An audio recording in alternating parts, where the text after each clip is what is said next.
afternoon and welcome to another edition of Valley Spotlight. This is a special edition. If you know me, you know how much I love the sport of baseball, and we're excited to help promote the beginning of Scrappers Baseball again this year, which comes up in just a little bit. So we're here at Eastwood Field getting ready for the home opener, and to talk a little more about that, I brought in the general manager. This is Jordan Taylor. You know him from years past, and we're back. Baseball's back. It is. We're so excited to be kicking off another season of Scrappers Baseball. Yeah, typically you'd be getting ready for another season, but last year when it was just kind of swept out from under you guys, that had to be a real blow. Yeah, that was tough. It was a real tough spot for all the teams in minor league baseball, not being able to have a season. But we're all fortunate that we're able to bounce back, and looking forward to a new year here. And not all the cities got minor league baseball back. We're lucky to have it, right? Correct, we did. There was a ton of support with our Save the Scrappers campaign. Politically, with sponsors, different community leaders really pushing to keep a team here, and we were fortunate to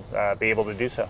Back in the day, we were affiliated with the Cleveland Indians. Yes. That's not the case anymore, but it's still minor league baseball, right? It is, and we are partnered now with Major League Baseball as a whole, so we have a long-term deal with them, and it's really cool and is going to bring great players here, and now fans will get a chance to see every team's potential future big leaguer at Eastwood Field. All right, let's talk about where you get the players from. Sure. If the Indians aren't giving them to you, where do you guys get them? Yeah, so it's going to work in conjunction with Major League Baseball and a company called Prep Baseball Report. They are responsible for getting the players and the coaching staff and managers to us, and then we'll oversee them while they're here. And then what happens to the players? Are we at a point where they're going to get drafted, or have they been drafted? Yeah. How's it work? So this is pre-draft. So they're coming here as a showcase, and the goal is for them to enhance their draft status. So, for example, if they're projected as a 10th round pick right now, you might be looking at a signing bonus of about $100,000. They play well in this league and move into even say the 5th round, it's $300,000-$400,000 swing financially for the plus for them. So there's big motivation to play here in front of all team scouts, getting top-end coaching, and really getting to see what it's like to be a professional player. They'll get drafted and then go on to their whatever team selected them. I know you guys had some rivalries in the past with Batavia, State College, things like that. Same teams you're going to be playing against, typically? So there's a handful of similar teams that fans have been accustomed to seeing. So the State College Spikes, Williamsport Crosscutters, and West Virginia Black Bears, who were in the old New York Penn League. We also have the Trenton Thunder, who were the Yankees AA affiliate previously, and then also Frederick as well out in Maryland, the Frederick Keys. They were the Orioles long season affiliate previously. And so that's our group right now. Is there a name of the league yet? So it's the MLB Draft League. Okay. Is what it's called. Very good. And I think the coolest thing is Coco Crisp, former Cleveland Indian Coco Crisp, is going to be the manager. Yeah, that was huge. So really keeping that connection with Cleveland there, with really one of the more popular Cleveland Indians, I'd say, over the last decade, 15 years. So he's really looking forward to coming here, and is going to be a great mentor for these players and show them what it's like to be a professional ball player. Have you got to meet him yet? Over the phone, Zoom, things like that. He's actually due in town in a couple days, so looking forward to meeting him in person. How cool. And I think if you're a fan, I'm sure he'll be signing autographs and things like that. Yeah, so I mean, he wants to be a part of the community and accessible, so he'll be a big part of what we're doing this year. Well, we'd love to have him. We'd love to have Scrappers Baseball back. Over 20 years we've had Scrappers Baseball here at Eastwood Field. It is. So we've had over 100 former big leaguers play in Scrappers uniforms, and we're looking forward to seeing the next 100 over the next decade plus. Awesome. Thank you, Jordan, for being with us. I appreciate it. This team's been in effect for over 20 years. There's another team that's celebrating a 50-year anniversary. I want you to know a little more about Help Network that used to be formerly the Help Hotline.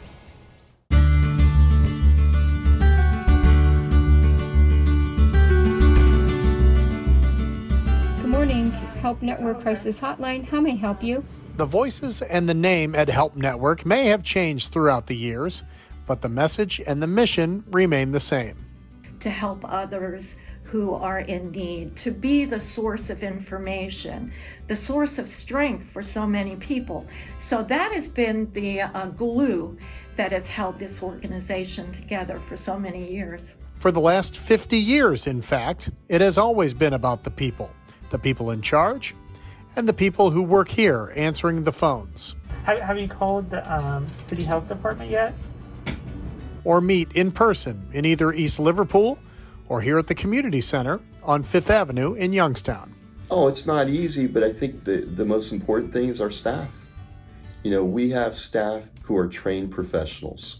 These are people that know how to deal with individuals who are in crisis, who are suicidal, who are in need of resources, and they're highly trained, and we provide a lot of guidance and support to them, and in turn they're able to help those who need help. And there are plenty that do.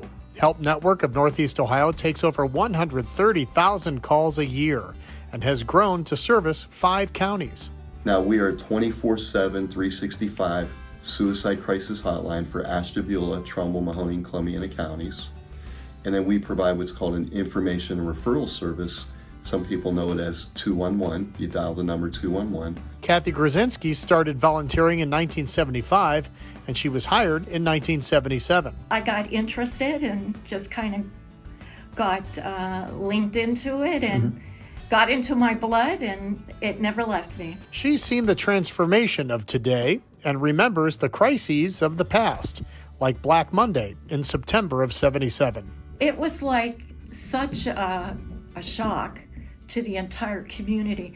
I remember waking up that morning when we got the news, and the community was so quiet. It was like you could hear a pin drop. A lot of it was talking them through it, getting them through the shock. Some of them just didn't know, how am I going to pay for my mortgage? How am I going to feed my kids? So at that time, it was not only Help Hotline, but many of the other agencies that banded together. And the blizzard of '78 that completely paralyzed this area. And yet many of our volunteers still came in. We had some pretty good cars then. Yeah. So we were able to kind of fight our way, even though we weren't supposed to be on the street. We are resilient. We've adapted. As time went on, the agency continued to grow to meet the needs of our community. Today, their work continues on, even in these trying times, pandemic and all. We were important to the community, that they needed us. And that was exciting each time. When there was a gap in services, we became the safety net. And so we became the protector for many individuals who were falling in between the cracks. What's been interesting is we've had an increase in what we call mental health related calls. People who are calling who are saying, I'm depressed, I'm anxious, I'm isolating myself, and some are even saying, I'm using more substances. I'm using alcohol and drugs to cope, and they're looking for help now. And so we'll guide them in the right direction, whether it's a local mental health and provider or a local substance use provider. And what's exciting is the direction the Help Network is going to go. They have had strategy meetings about the short term and their long-range visions. And I think the word that came up is we want to remain significant. We want to remain to be a value and an asset to our community. Oftentimes that when callers call us, they're at the point of no return. They're at the bottom of the pits. And if we can get them to start recognizing their strengths, their skills, their importance to their family, their community, to themselves, they start to recognize, wow, I can make it. We want a live person who's trained and skilled on how to deal with these things. We want live faces that you can have face-to-face contact with. And so where do we want to be in 10, 20 years? Continuing to provide that face-to-face live service.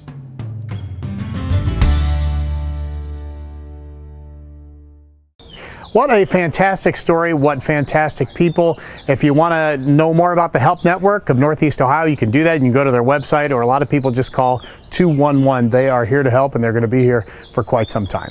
All right, when we come back, a little more of the baseball theme. Can't go to a ball game without having some nachos. Pesto's Test Kitchen specializes in that. We'll have that for you after the break. Not all hormone therapies are created equal. At RC Compounding, their pharmacists create therapies just for you. I have suggested this to so many women because they don't want to take hormones. They can't afford the hormones. And I said, you should try to do the bioidentical hormones. I said, I'm living proof. I'm going to be 73 years old and I haven't felt better. Call RC Compounding, your personal team of local pharmacists. Be sure to join us on Saturday, May 22nd at the Robbins Theater for Stories from the Corner, a night with Ray Boom Boom Mancini. Ray will be sharing many of his boxing memories, Hollywood tales, and so much more. For tickets, visit robbinstheater.com. Stories from the Corner, a night with Ray Boom Boom Mancini, only at the Robbins Theater in downtown Warren. The Major League affiliated Mahoning Valley Scrappers are back. Bring the family back for Buck Nights, great giveaways, weekend fireworks, and even more fun than ever. We can't wait to see you. Tickets, sponsorship, info, and more at mvscrappers.com.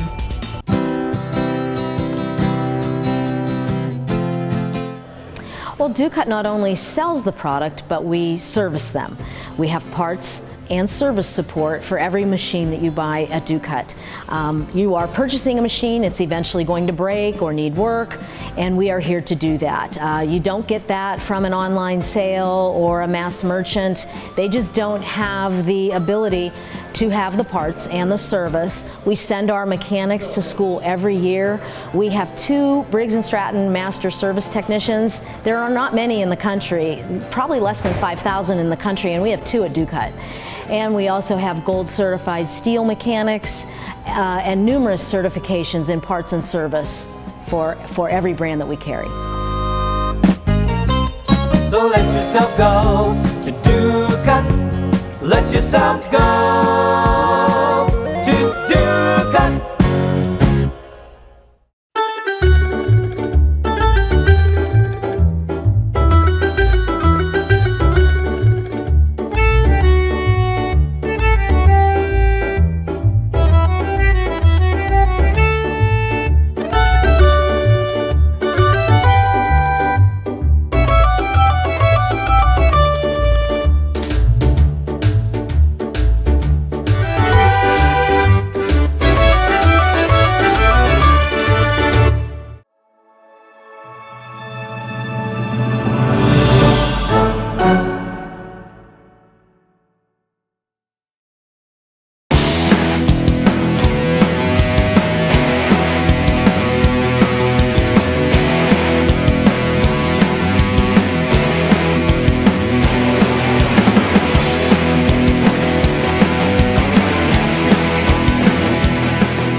Welcome back to Valley Spotlight. We are in Pesto's Test Kitchen baseball theme show today. I think it's baseball thing, but we're going to kick that baseball nachos up a little bit. How did I know? So you can't go to a ball game. I can't go to a ball game, any ball game, without nachos. But we're going to make some fancy schmancy awesome nachos. I don't know if we're going to make we're just going to make nachos, and we're also going to make a classical Mexican dish that is more native to Mexico than nachos, and it's called chilaquiles. Nachos came from what? Northern Mexico. Well, first off, they came from the Maya, who cultivated the corn because in the Yucatan Peninsula, where they really hung out a lot, and that's where they made their home, the soil base was only so thick. So they needed a crop that would be able to grow plants, and that crop happened to be corn. Okay. So they would take the corn, dry it in the fall, and then they would cook it back again and bring it back to life with water, and then they would grind it on lava bowls and things like that, and they would turn it into masa. And then sometimes they would add rendered pork fat and things like that, seasonings, and then they would roll it into a ball, press it into a tortilla, and then put it onto a metal or coals just to make it toasted. And that's how we get the chips. That's how we get the chips. They also make flour tortillas, but that's not I'm not like those as much for nachos as well as I do the corn tortillas. And like a lot of dishes, it kind of came by accident, and here's what we have left type of thing, right? Yeah. I mean, northern Mexico, they're native to northern Mexico around the late 1940s. And from what I remember, what the lore is, just like everything where the martini was created, I believe it was a hotel owner that had a restaurant connected to it, and somebody came in very late at night, and all he had left was tortillas and cheese. So he made nachos, and that's how nachos kind of begin. They're more Tex-Mex than they are Mexican because Northern Cal was right close to Texas. Let's talk a little about the ingredients. Sure. This is a green, you and I both like the green salsa, the verde. We like the salsa verde. Yeah, which is? This one is a roasted tomatillo salsa verde. Tomatillo is a nightshade plant similar to a green tomato, but it comes wrapped in this very cool little flour leathery skin, and you take it out, then we put it onto a flat hot plate, and we char it on both sides, along with the poblano chilies, maybe a serrano chili, the onions, the garlic, and then that ends up being all pureed together with some just simple water, salt and pepper, and it turns into this amazing salsa verde. I may have sampled that first. How about this one? It looks just like a regular salsa, but that's not really how it's called. It is. So similar technique, except we're going to add very, very ripe tomatoes. We're going to char those as well, along with the chiles, along with the garlic, and everything like that. But then we're going to put it into what we call a molcajete. Okay. So this is heavy-duty molcajete. This is in every Mexican kitchen in Mexico, and a lot of kitchens throughout the United States, including mine. So, you know, the Italians, we have my one up there in the corner, the mortar and pestle. So that one's made out of marble, this one's made out of lava rock, and what you do is you really just smash down, and it turns into this really beautiful, deep in flavor, roasted salsa. And if you're doing nachos, you can get some of this stuff at the store, but you made this and this. So I made some pico de gallo, and that is more like true Mexican salsa. That would be the condiment that they put on tacos and anything that they make. It's just simple, fresh tomatoes, onions, lime juice, salt, pepper, cilantro. And that's it. And you did a pineapple salsa. And I did a pineapple salsa, similar technique, but just pineapple. Tell me the difference between these jalapenos and these jalapenos. Well, this is what most people are familiar with. I mean, this is what you see at your the grocery store, and you see it on the shelf. We have some serrano chilies, we have some jalapenos, but this is the more classical. If we were at the baseball field and we got the plastic tray full of chips and the cheese sauce right out of the can, and then they put the pickled jalapeno. Now the pickled jalapeno, when you pickle a vegetable or a jalapeno, especially that or a habanero, and this is a serrano chili, you can tell it's long and skinny, and they go they go like this in heat. This would be how they jump up in heat. Low, medium, and high. Okay. But if you take salt and vinegar, it takes the heat out of them. Okay. 2 more questions. What's cooking on the stove behind you? We have a simple green chili and tomatillo sauce, because that's going to be the base to go over the chilaquiles. Like you said, you had it in Cabo, and you said they served it for breakfast, and you're like, what the heck is that? Right. And that's what they do there, right? Yeah. So, well, that's what they're born to do. Okay. You know, that's what they were brought up with from their abuelitas. And then below me, can I get this out even though it's a little bit sloppy? It's sloppy. Let's just wait for the reveal. Do you want to tell what it is? Well, we just have a simple, your favorite. Mike and I are alumni of an old company called Chi-Chi's. We are.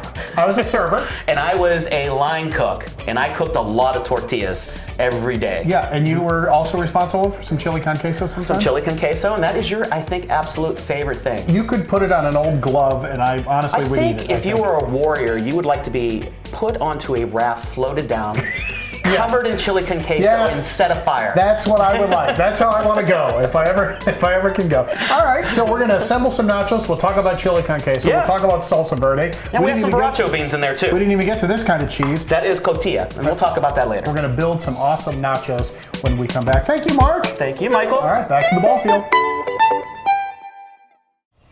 Man, I love nachos. I do too. Are you a nacho guy? Oh, I'm a big nacho. I can't buy. Those are some of them. Thank you, Mark. And we'll be back with him Mark? a little bit. When's Mark making us? Right on the show. It's a little tape delay here. You gotta be patient. All right, let's talk more about a big story that really made national news this year. This was an anniversary for Jackie Robinson, his first home run, and then a very famous handshake called the Shuba Shake. Hopefully you know the story about George Shotgun Shuba and how they took that picture of him shaking hands with Jackie Robinson after he crossed the plate for the first time professionally. And Scott Primm from the print factory was a little bit of a part of what they're doing downtown. So get people up to speed. We have a statue coming up, right? Well, we have a statue committee that did an outstanding job raising funds to get the statue made, depicting Jackie and George for the day when they shook hands and was considered a handshake for the century. A very famous handshake, That was the day that Jackie broke the color barrier, and it was his first minor league professional game. It's kind of fitting that we're at the Scrappers Field here, but absolutely. He hit a home run in his second at bat. George was the on-deck batter, and he extended a hand out, and congratulations to Jackie as he crossed home plate. Yeah, a very famous handshake and very cool moment for Youngstown. He's from Youngstown, but they're going to put the statue in downtown Youngstown. So how did you guys get involved? We actually did some prints for the West Side Historical Society, and the pictures that they sent over that they wanted printed were pictures of George from his childhood, from his time with the Dodgers, etc. Okay. Our graphics team had to clean up the pictures in order to get those print ready so they would look good. They're really old pictures. They're extremely old pictures. These are 75 years old from actually the day of the game. A little bit faded, a little bit blurry. Some of them were used as a bookmark, had lines going through them because George used them as a bookmark for 40 or 50 years. But we cleaned up the pictures. I got the banners printed, and about 6 months later, I had a visitor in my office, and it was Mike Shuba, and he had tears in his eyes of how good we made his dad look. Well, and not only did you clear them up, because they were pretty blurry, and make them into really cool black and whites, then you go the next step and make them into color. So how challenging was that for your company? For the designers, it was very challenging. Keith, who is my lead designer, he put in about 30 hours just cleaning up pictures, adding color to every fan in the stands to find the exact royal blue from the Montreal Royals for that day. Just so much attention to detail, and the fact that we were able to recreate it and get them to as quality as they are is just a testament to his ability. Scott brought one of these to kind of show you guys, and you could probably see it better on the pictures that he sent by email that we're going to overlay. But this is really cool, and so tell people where the pictures are going to end up. They won't be outside by the statue, or will they? No. These are pictures that they obviously designed the statue from. Okay. Mark Mellon is the sculptor who made the statue. They based it off of this handshake photo, and what we're doing is we're working with Mike Shuba and the Robinson Group, which is CMG Worldwide, and we are going to be doing canvas prints, posters, framed prints, etc. And it's all in an effort to raise money for the upkeep of the statue, so that way after the dedication day, we have a means moving forward to keep it nice. How much are you proud to be in this project? Because I tried to explain to my kids the significance of the handshake itself, and I'm not sure they really got it, but how excited are you guys to be part of something that's so historic and so wonderful? I'm also a baseball guy. Yeah. I played growing up. I love the sport. I mean, Rickey Henderson was probably my favorite player ever. Okay. So to see the history of it, to know Jackie, to know his story, but to get a much more in-depth of not only the effect he had on his teammates, the effect he had on George, but his continued effect.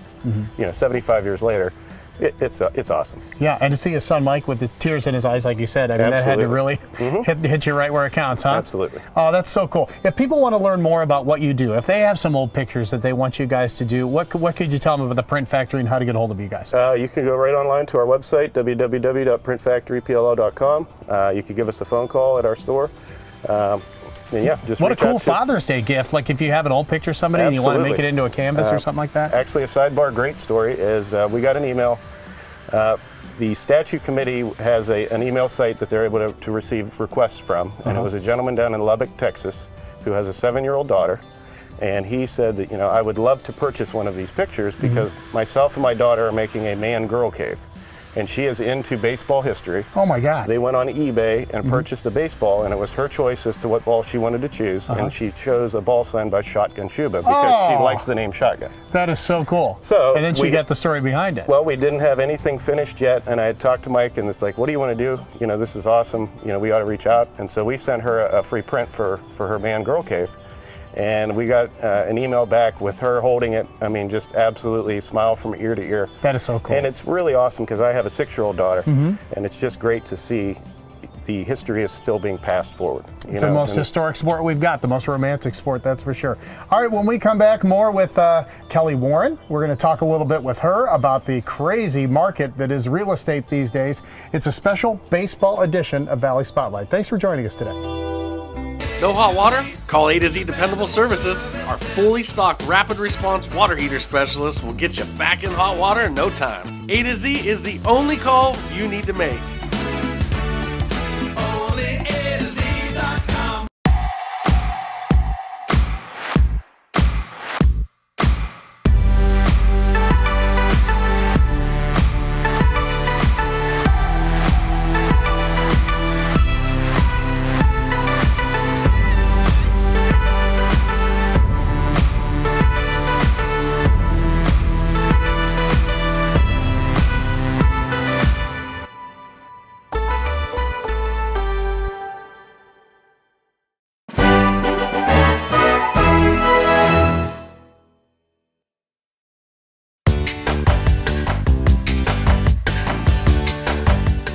Time for another edition of Home Advantage with Kelly Warren of Kelly Warren and Associates, and we are in a brand new, well, not a new structure, but new for you guys, right? Yeah, new location, second location. Second location, right here on Route 46, Niles, Howland. What's the official address? We're at 1055 Niles Cortland Road Southeast. Okay, what brought you to this area? What drew you to this space? Well, in my 20 years in business, we've sold houses in Trumbull County always. It's just been a part of our business.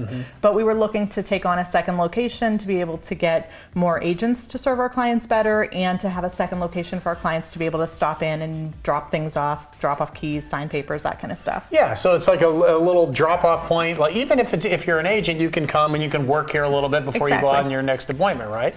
Boy, the people at Panera are going to be upset. You know, everybody's been using their free Wi-Fi for years. Tell me about this place. What did this used to be? It was a doctor's office before us. Okay. And did it look like this, or did you guys switch it around a little bit? We've done a pretty thorough remodel. Oh, yeah? Yes. Anything about the space that you liked? I mean, you love looking at spaces and different things. Yeah, well, number one, I love the location. So with real estate, they always say location, location, location. They do. We're right off the freeway. We're right by Sam's Club and Lowe's, high traffic. So the location sold it for us. But then we also do love the big open spaces and things like that where our agents can kind of come together and mastermind and network and get some work done. Yeah, you were telling me there was a book club here now. Yes. Just for agents, right? We're doing our real estate book club of the month, yes. Who wouldn't want to be a part of that? Will it help the mortgage business as well? Yes, our in-house mortgage company, Valley Mortgage, will also meet clients out of here and be able to have people come in and sign docs and things like that. So it gives a second location for them as well. Do you think that there will be more locations in the future so you guys can kind of spread out a little bit? Yeah, we're definitely on a growth path. So we'll continue to open up offices and hire agents and list and sell more houses. Do you see the same gains in Trumbull County that you do in Mahoney County? Are they similar because the people are similar or different? Both. I mean, they've got their own little differences, but overall, the market's great in both right now. We're selling more homes than ever in both. We have a very strong hold of the amount of sales and houses and market share in both. If you go to the website, will both locations be on there now, or are you guys so. probably going to work on that, If not, right? they will be soon. Separate phone numbers, things like that, you would think, right? Yeah. Okay, one more time, give them the address, and then when you're done, website, phone number, in case people want to learn a little bit more about what you do, because it is a seller's market right now, Certainly, isn't it? yeah. Right now, you can find us now, in addition to our Boardman location here in Howland at 1055 Niles Cortland Road Southeast, and as always, online at kellysoldit.com. So easy. It's right across, the new one is right across the street from Sheetz and Lowe's. Easy to find here on 46, just north of the mall a little bit. Thank you, Kelly. Thank you. It's another edition of Home Advantage.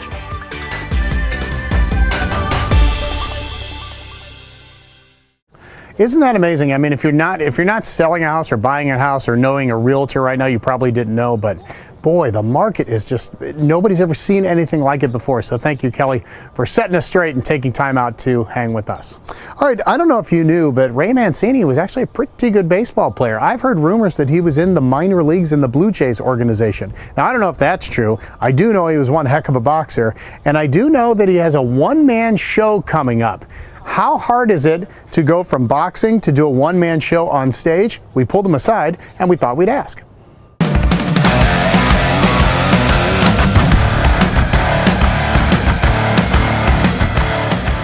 So this is kind of a project you've always kind of wanted to do, right?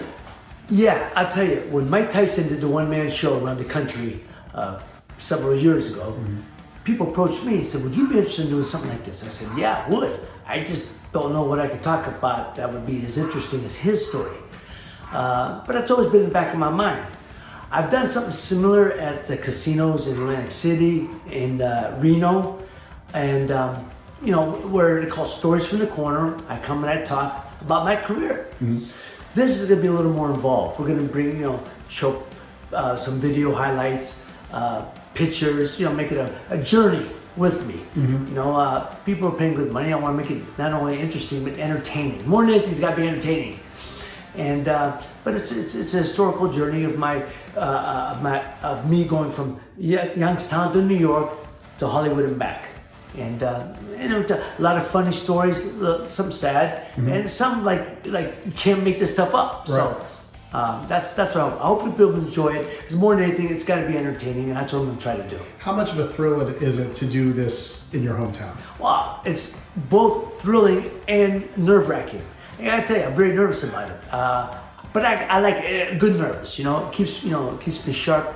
I want to really do well for the people. But I am nervous. I want the people to enjoy themselves. They're paying good money. You got to give them their money's worth. And I hope I do. I hope the stories are worthwhile. And like I said, more than anything, you want to entertain them. Isn't it flattering that people still want to hear a story from this long ago? Very flattering, very flattering. I'm very honored, Mike. I can't tell you. Sometimes I wonder, why. But I get it, and I'm very, very flattered, very honored. And like I said, that's why I hope make a night worthwhile, an entertaining night, a fun night, and hopefully, if it does well enough, this could lead to other things and another spot somewhere else in the country. And what's fun, I think, for people is that you're going to have some video and some clips and some pictures that they haven't seen in a while or never seen before. Yeah, exactly. You just can't be a talking head up there. People want to be, you want to show. I'm big on visuals. I think that's important. Clips of some of my fights, short clips, of course. A lot of pictures through the years. People I've gotten a chance to meet and stories about that. It's going to be fun. I hope it's going to be fun for the people. But like I said, it's something. It's a new challenge for me. Something I've always thought about doing, and so I'm doing it here first. Because if you can't do it in Youngstown, or Warren, right, it's all at home. Yeah. Trumbull and Mahoney County is the same for me. Doing it back here, back home. If you can't succeed, here, then you ain't gonna never succeed anywhere else. So we'll give it a shot. Last question: more nervous fighting or more nervous doing something like this? More nervous doing something like this because in the ring I know what I'm doing. Here, you know what you're doing, but you don't know exactly, how it's gonna go. Hopefully you want it to go well, and hopefully you have a certain plan in your mind how it's supposed to go, and hopefully we can stick to that and it goes as planned.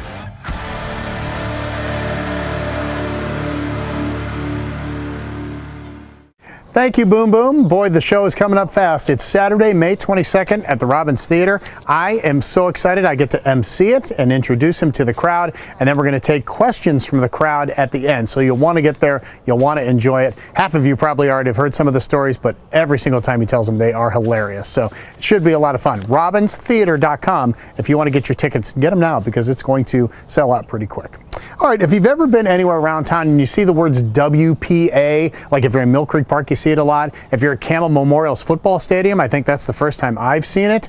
You probably thought to yourself, well, what does that mean? A lot of people don't know. Sean Posey does, and he tells about how President Roosevelt brought Youngstown into the fold.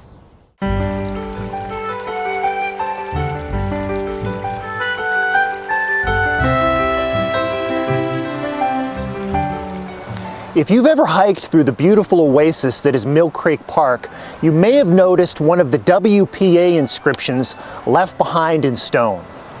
During the Great Depression, the men of the Works Progress Administration built hiking paths, retaining walls, stone bridges, and widened roads. But this is just the beginning. The legacy of Franklin Roosevelt's New Deal and the WPA is still evident all across the built environment of the Mahoning Valley.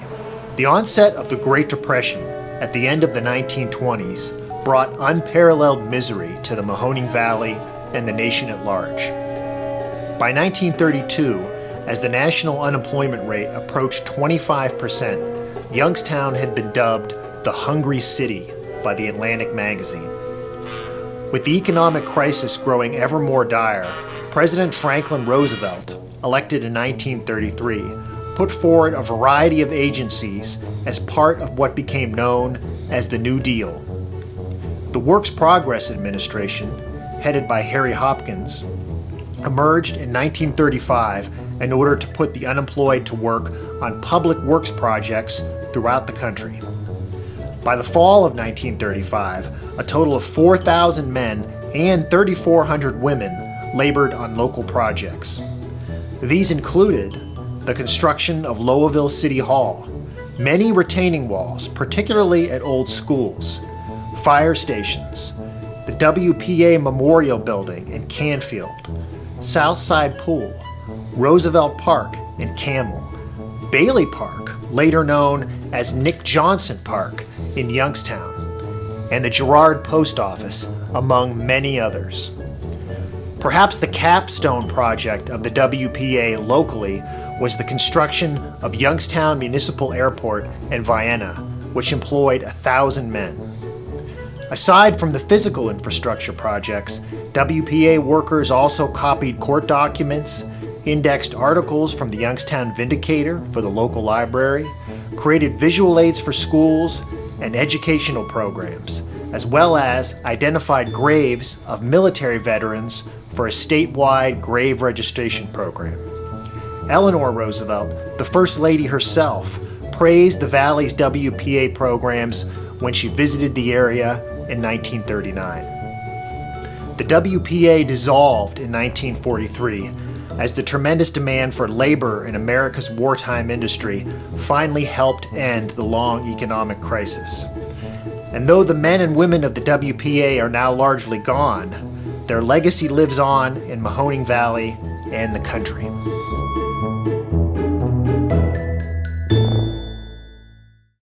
Thank you, Sean. And if you like Sean's work, he already has one book out, and he has another one coming called Hidden Youngstown. So keep an eye out for that. I think you're going to enjoy it. All right, we will take a break. When we come back, more nachos. The only thing missing is the baseball helmet. You put it in, but Mark Canzonetta is going to spice things up for us after this break. It's a special baseball edition from Eastwood Field, the Valley Spotlight.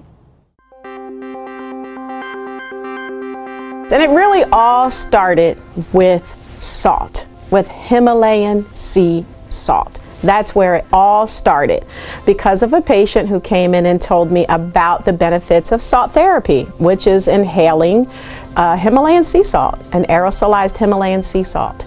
And I found that my patients were having fantastic results using salt therapy, and I wanted to know how could I incorporate the Himalayan sea salt into products that would benefit the sinuses and the skin. And that's where Salt Me was born.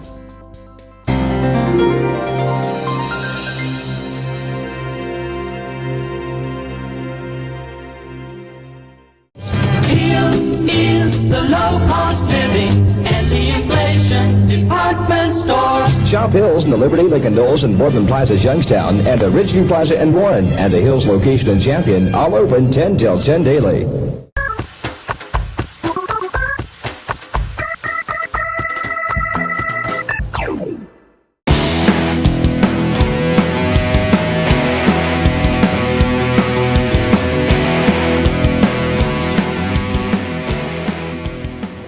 Welcome back to Valley Spotlight in the Pesto Test Kitchen, and oh man, I don't even know what to say. I'm so excited right now. If I gave you a gallon of that for your birthday. Absolutely perfect.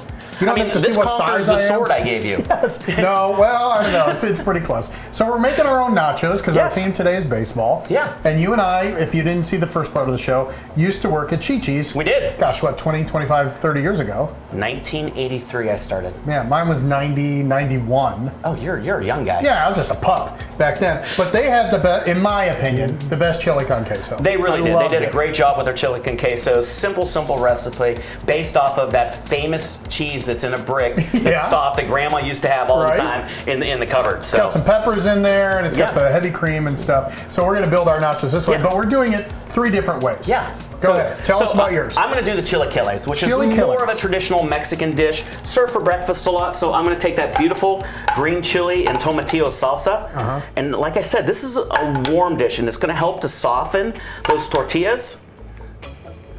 You know, and a lot of times, look at how good that looks, doesn't it? Does look good. A lot of times, they take over last night's borracho beans or refried beans or whatever they have. So I'm going to put a little bit of refried beans on there. Oh my God, look at that, Michael. That's legit. That is legit. Too bad they don't have that at the ballpark. I know. You know what I mean? And then I'm going to take some pico de gallo, of course, some pico. Yeah. Some pico de gallo. Then I'm going to take some cilantro and some chives.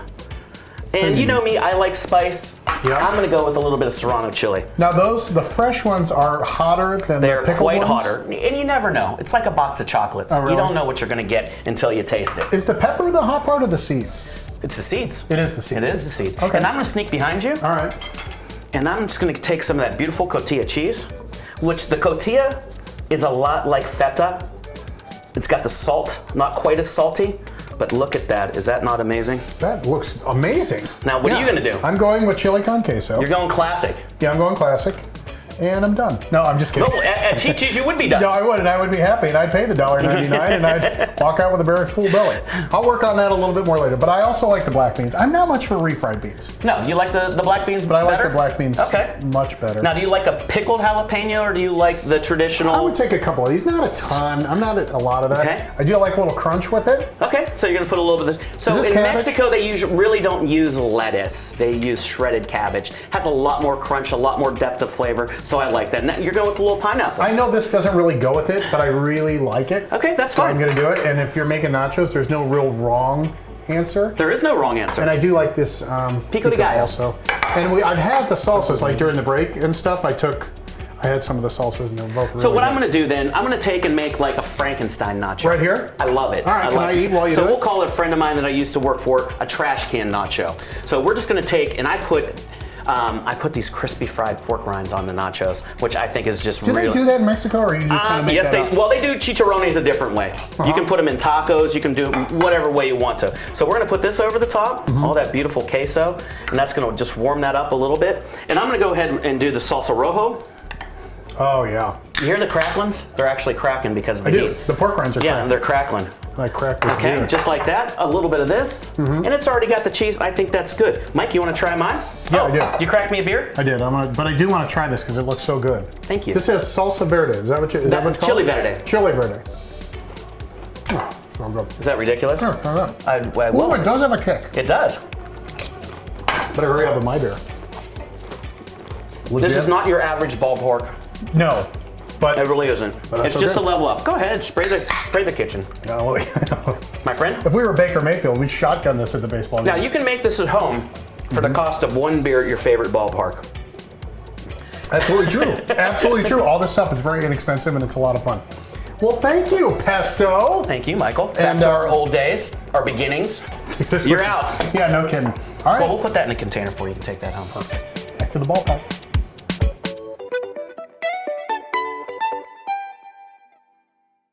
Thank you, Mark. I'm not going to lie. I ate a lot of nachos that day. I just stood there and just kept eating nachos and visiting and talking. That's what Mark does. He tries to get you to eat, and it works. I don't care if I have a class reunion coming up. It doesn't matter. It was nachos. I had to eat it. All right. Weston, Maine isn't too far from here. They're in downtown Warren. Great story, and they might have some big things to come. Lauren pulled them aside to find out more about what makes them so popular right there in Courthouse Square.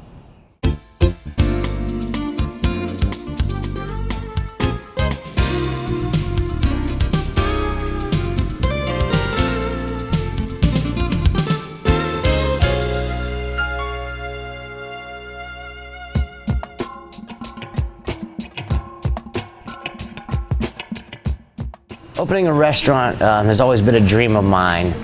I don't know if I ever imagined doing it in Warren, but now that I actually have, it's been a blessing and it's been great. So I wouldn't want to be anywhere else. For Chef Gabe Guvis, Weston, Maine is a dream come true. The Warren native is back home putting his spin on classic dishes while being part of an economic revival in downtown Warren. There's a lot of buildings around here to be renovated and taken advantage of. I think the square is beautiful. And I do think downtown is taking a turn for the up. But it all had to start somewhere for Chef Gabe. His grandparents introduced him to a world which revolved around food. My grandfather actually was a chef here in Warren for years, with country clubs, and owned his own restaurants in Florida and things like that. So I grew up with him around the restaurants my whole life. And then my grandmother was off the boat from Italy, and so I can, making red sauce and cleaning squid on a stool, so. His passion and drive landed Gabe his first job, his first of many. Vernon's was actually my first kitchen job, and I ended up graduating high school and going to Scottsdale, Arizona to Scottsdale Culinary School. The highly trained chef has created a vast menu that runs the gamut. It's hard to decide what dish to order as he gave us a few of his fan favorites. And each dish is perfectly plated thanks to Steelite International and John Miles. The Steelite's been great. Their product's great. John's great. I met John when I was working at a restaurant in Boardman, and he actually frequented there a lot, and I did a couple parties for him at his house, and you know, he's just a wonderful guy, a great guy, and you know, he was actually the first person I thought of when I knew I was going to be doing this, and his products are great and they're beautiful. Each dish, each recipe, each glass of wine has a chance to please the West and Main crowd. Our menu is kind of all over the board. Signature dishes, our wings are smoked, charred, and then flash fried. Triple decker PBLT, we smoke all our own pork bellies in-house. We have a great ribeye, we have a great flat iron, we have a great pork chop. All right, Lauren, thank you, and thank you to Steel Light for giving us our perfectly plated series. If you're a fan of those guys, you might want to know that there's something big going on not too far from that restaurant. They're starting something new in the month of May and June, so we'll keep you posted on that. All right, when we come back, we talk to a gentleman that loves his pasta sauce so much, he decided to make it for everybody. We'll tell you the story about Bella Petrella and the restaurant that you might remember it from when we come back. Papa Canzonetta's peppers, recipe established in 1975. A family secret is now yours to share with the people who add spice to your life. Choose from mild and hot versions, plus our famous original blend too. They're the perfect punch for any dish, breakfast, lunch, and dinner. We've got the recipes to prove it. Just follow us on Facebook, order online at papacans.com and pick your peck. papacans.com, order 6 jars or more and qualify for free shipping. We like it hot. We're glad you do too. Hi, I'm Barbara Corcoran. I'm constantly asked by news sources how to best navigate today's real estate market. I call the brightest agents in the business to get their input. Hi, Kelly. What's going on in the Mahoney Valley area? Hi, Barbara. The market in the Mahoning Valley has remained strong. I'm so happy to hear that. Sellers are enjoying the safety of the Guaranteed Sold program, and buyers and sellers love the 3D tour and the free moving truck. Get the best advice from my friend Kelly Warren. Go to kellysoldit.com. Be safe and smart. Salt Me is a company that produces products that are made out of Himalayan sea salt. I have a love affair with Himalayan sea salt.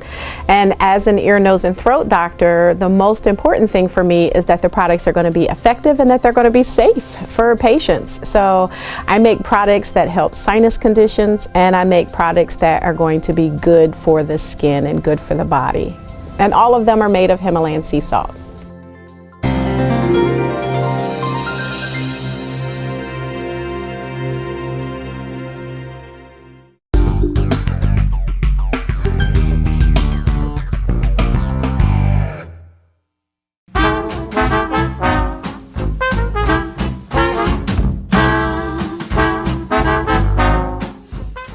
Exciting. We're here with Dominic Russo, who has his own line. You and your cousin, right? Cousin Joe. Have your own line of spaghetti sauce that's Yes, located in, you'll see it in all the Sparkle markets across town. Right. So I wanted to hear the story about Bella Petrella's first. Who's Bella?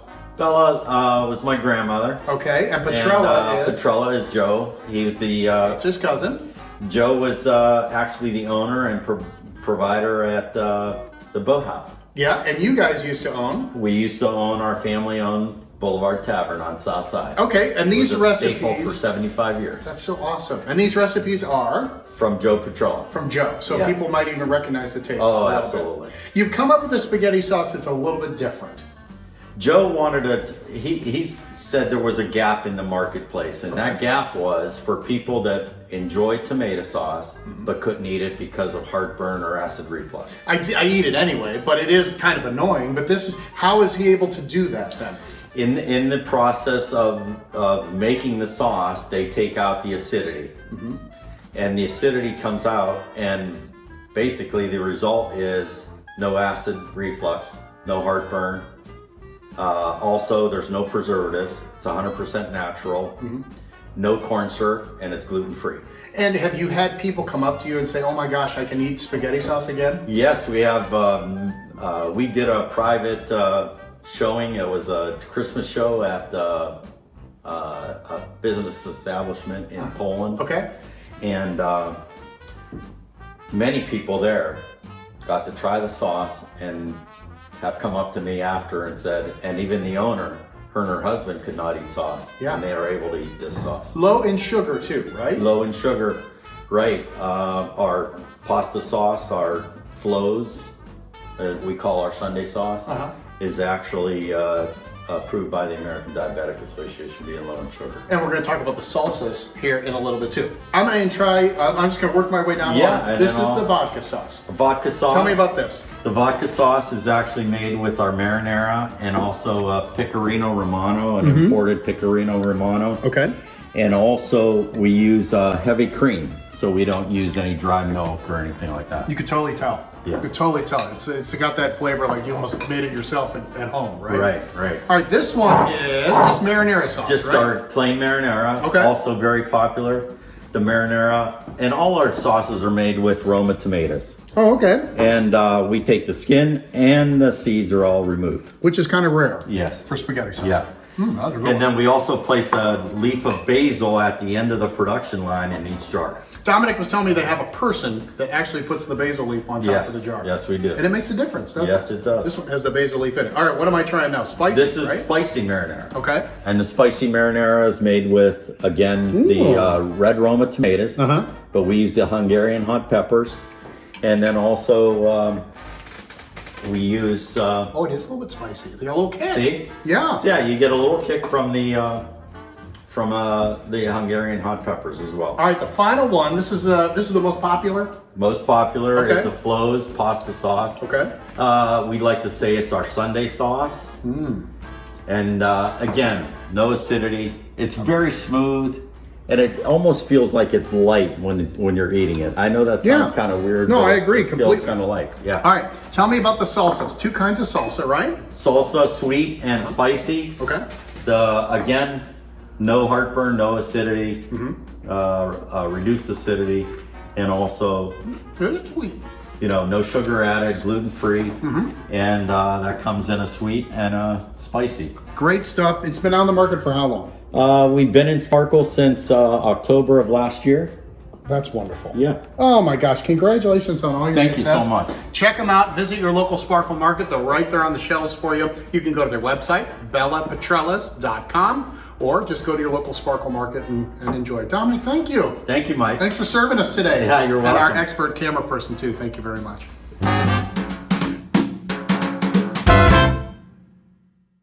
Thank you, Dominic. Thank you, Jane, for doing the camera work, and thank you to his cousin, too, for putting that together. A pasta sauce without the acid. Oh, it's about time, right? And the salsa was really good. Try the sweet salsa. You're going to love it. All right, we're wrapping things up from Eastwood Field. Heather Solly's here. Your official title with the Scrappers is? Assistant General Manager of Marketing. You got to be so excited. We are thrilled to open this ballpark up. Last year was so hard. It was like Major League Baseball is taking away all minor league teams. We still need the Scrappers. Then we have the rally, and then all of a sudden COVID hits, and then there's no baseball at all. It had to be awful last year. It's been such a long off season. Yeah, I know. Over a year.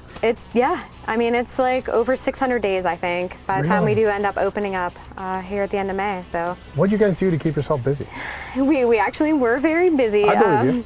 Fortunately, we did have some different tournaments, some high school games, and different events like that on the smaller scale that we were able to do over the summer. And then obviously starting up with a new league and new promotions and ticket packages and all of that in a very condensed period of time, you know, kept us very busy from the beginning of the year until this point. Well, let's talk about opening weekend. Yeah. 5-game series, right? 5-game series that actually starts on a Wednesday. Wednesday before Memorial Day. Wednesday, the 26th. Yeah, and so give me some of the promotions that are going on, because you guys, the best thing about this place, you don't even have to know the names of the players. The promotions are almost worth coming in. Absolutely. So we have 2 fireworks shows that homestand. So opening night, Wednesday, and then Friday we'll have fireworks. Okay.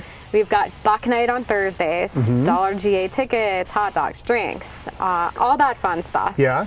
And we have on Saturday the Superstars, big inflatable characters. They'll be roaming around the ballpark, entertaining the fans. And then we have Sunday, of course. We have Every Sunday Matters, bringing in some donations for the Second Harvest Food Bank, children's books, and you can get a free general admission ticket to the game. Very cool. How do tickets work? How do you group yourselves away from other people but still be able to enjoy the experience here at Eastwood Field? Yeah, we have social distance seating. So we do have groups of, say, 2 through 10, depending on your your grouping size, where you're able to sit in sections that are distanced from other groups, and those are already set up, so you're able to purchase them in person at the box office, or you can get them online at mvscrappers.com, which is very simple. Print your tickets at home, or you can even have your tickets emailed to you and then just show them at the gate.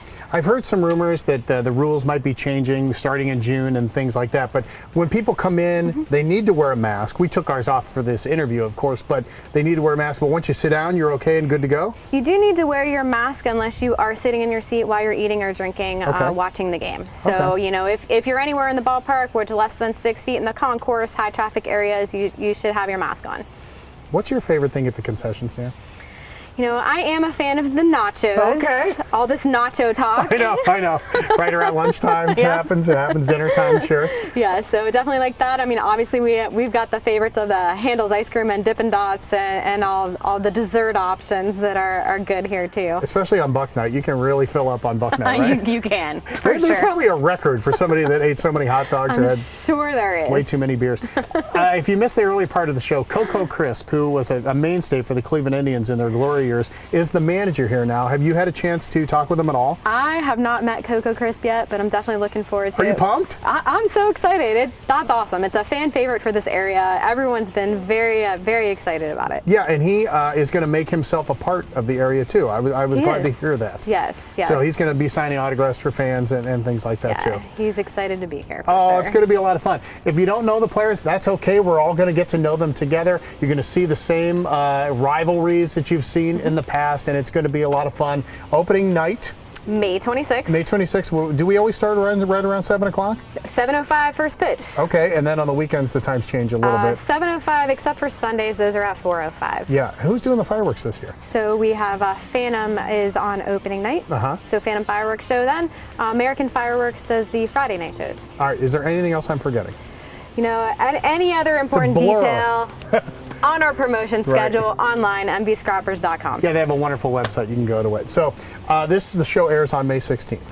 May 15th, Saturday, is the 40th anniversary of Len Barker's perfect game. Last perfect game for the Cleveland Indians, last no-hitter that anybody's ever seen for the Cleveland Indians, not against. So I remember that night very well. It was on TV on Channel 43 in Cleveland. Unfortunately, I think it was a Friday night, and I was watching Dukes of Hazzard instead. And I should have been watching that game. It was history. But for our retromercial today, we're going to give you some Indians Fever, a retromercial with the voice of Joe Tate, now deceased, one of my all-time idols. So this is one of my favorite things. So I hope you enjoyed the retromercial. I hope you enjoyed Valley Spotlight with the whole baseball theme today. You can watch us on our Roku channel. You can go to our website, valleyspotlight.com. You can go to Facebook. You can go to Instagram for all those things. Thank you so much for letting us come out. This is so cool. Thank you. We're happy to have you here. I'm not even going to bother you about throwing out the first pitch and things like that. I'm not going to bother you because I'm too old now and I can't do it. Thanks for watching Valley Spotlight. We'll see you again next time. Indian Fever. It starts with the very first inning. Tuesday night at 8:30, it's the first Indians telecast of the 1981 season against the Texas Rangers from Arlington. This is Joe Tate inviting you to watch Indian Fever right here on Channel 43. So watch Indian Fever. Be a believer on Channel 43. If you like this video, subscribe to Valley Spotlight on YouTube and be sure to click on the notifications bell so you know when we've got some new stuff. You also can like us on Facebook, follow us on Instagram and Twitter, and subscribe to us on Vimeo or our Roku channel.